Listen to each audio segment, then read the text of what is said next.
So guys, today we're following a story that hides a little mystery, a little romance, and a truth that unfolds far too late.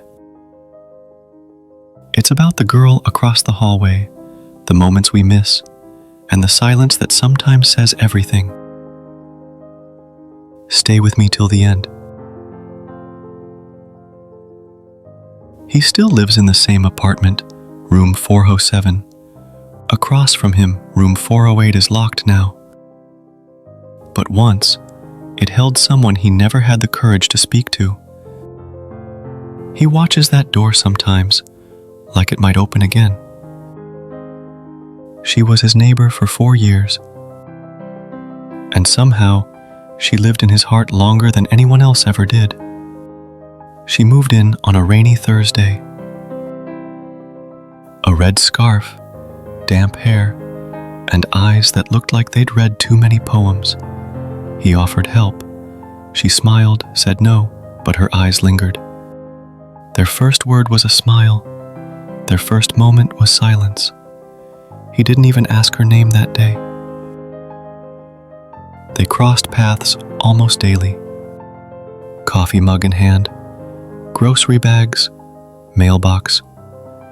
Never more than a few words, but always the glance, the pause, like a language they never spoke, but understood.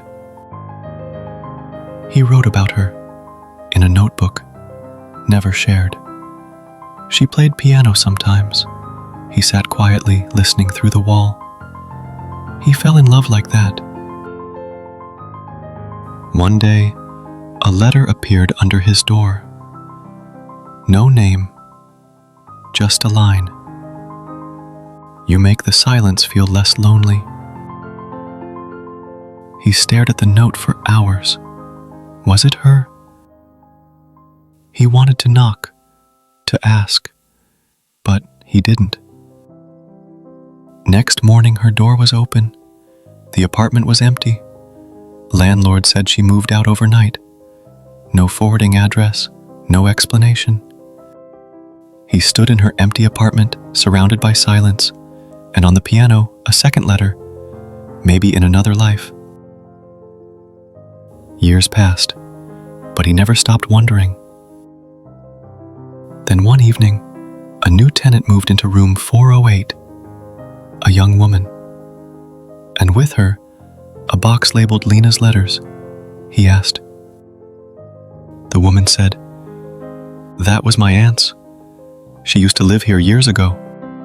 She passed away recently. These were her things." His hands shook. He asked for one letter.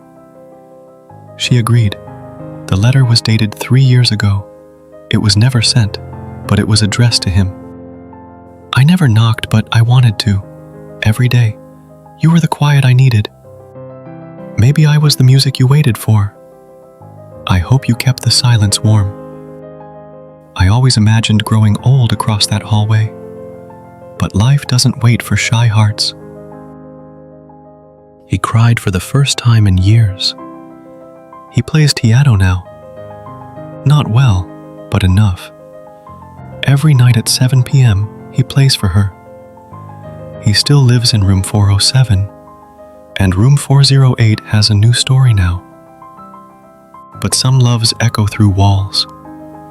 Even if the people don't stay,